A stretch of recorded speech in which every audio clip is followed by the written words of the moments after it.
আসসালামু আলাইকুম। আজকের রেসিপি হোমমেড কাসুন্দি। এই সিজনটা হচ্ছে কাঁচা আমের, একটুখানি কাসুন্দি দিয়ে আম মাখা খেতে দারুণ লাগে। শুধু আম নয়, এটি আম, আনারস, পেয়ারা, যে কোনো ধরনের টক ফল দিয়ে এই কাসুন্দিটা খেতে দারুণ লাগে। আশা করি রেসিপিটি ভালো লাগবে। চলুন কথা না বাড়িয়ে মূল রেসিপি শুরু করি।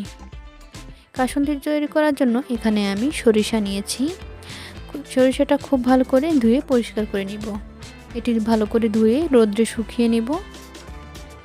কাসুন্দি তৈরি করার জন্য এখানে আমি শুধু সাদা সরিষাটা দিয়ে কাসুন্দিটি তৈরি করব। আপনারা চাইলে সাদা কালো দুটা মিক্সড করে করতে পারেন। আমার কাছে কালো সরিষাটা ছিল না, এই জন্য আমি শুধু সাদা সরিষাটা দিয়ে কাসুন্দিটা তৈরি করছি। আর এখানে নিয়েছি কাঁচা আম, কাঁচা মরিচ, আর নিয়েছি আদা। এখন এটা একটা ব্লেন্ডারের সাহায্যে ব্লেন্ড করে নেব। 1 কাপ আমি নিয়েছি সাদা সরিষা, নিয়েছি কাঁচা মরিচ, নিয়েছি আদা, আর নিয়েছি কাঁচা আম। আর এখানে দিয়েছি হলুদের গুঁড়া, লবণ, আর দিয়েছি চিনি। এখন দিয়ে দিব ভিনেগার, আরও কিছুটা পানি দিয়ে দিব। এখন এটা খুব ভালো করে ব্লেন্ড করে নিব। এভাবে আমি কয়েকবার করে এই সরিষাটা ব্লেন্ড করে নেব। এভাবে আমি 4 বার করে এই সরিষাটা বেটে নিয়েছি। এটা বেশি ঘনত্ব মনে হলে এটি পানি দিয়ে একটু পাতলা করা যাবে। আর এখানে একটি মশলা তৈরি করার জন্য নিয়েছি তেজপাতা, দারচিনি, এলাচ, 2টা শুকনো মরিচ, আর নিয়েছি জিরা। এখন এটা ভেজে আমি গুঁড়া করে নিব। এখন একটা প্যানে দিয়ে দিয়েছি সরিষার তেল। তেলটা একটু গরম করে নিতে হবে। এরপরে আমি এই সরিষাটা বাটা দিয়ে দিব। এখন খুব ভালো করে এটি নাড়িয়ে চাড়িয়ে নিব।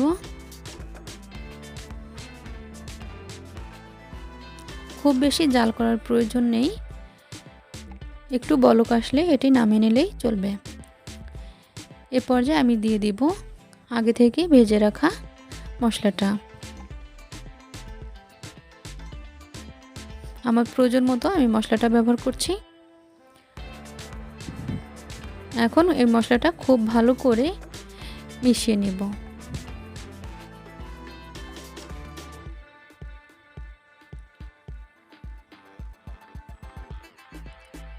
এই মশলাটা দেওয়ার পরে আমি আরও কয়েক মিনিট এভাবেই জাল করে নিয়েছি। এ পর্যায়ে দিয়ে দিব আরও কিছুটা ভিনেগার, দিয়ে আমি আবারও খুব ভালো করে এটি মিশিয়ে নেব।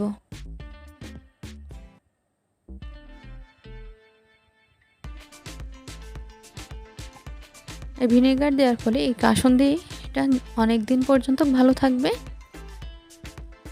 এই তো আমার এই পর্যায়ে কাসুন্দিটা তৈরি করা হয়ে গিয়েছে। আমি এই পর্যায়ে চুলার জালটা অফ করে রেখেছি।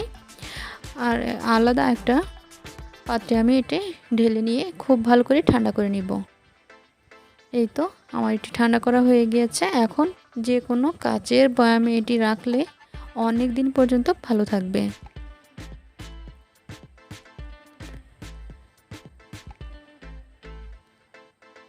দেখতেই পাচ্ছেন কাসুন্দিটা দেখতে কতটা ভালো লাগছে।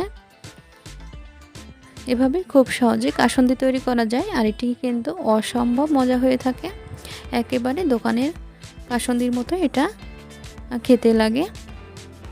রেসিপিটা ভালো লাগলে ভিডিওটি প্লিজ একটি লাইক, কমেন্ট আর সাবস্ক্রাইব করে পাশেই থাকবেন। ধন্যবাদ। আসসালামু আলাইকুম। আল্লাহ হাফেজ।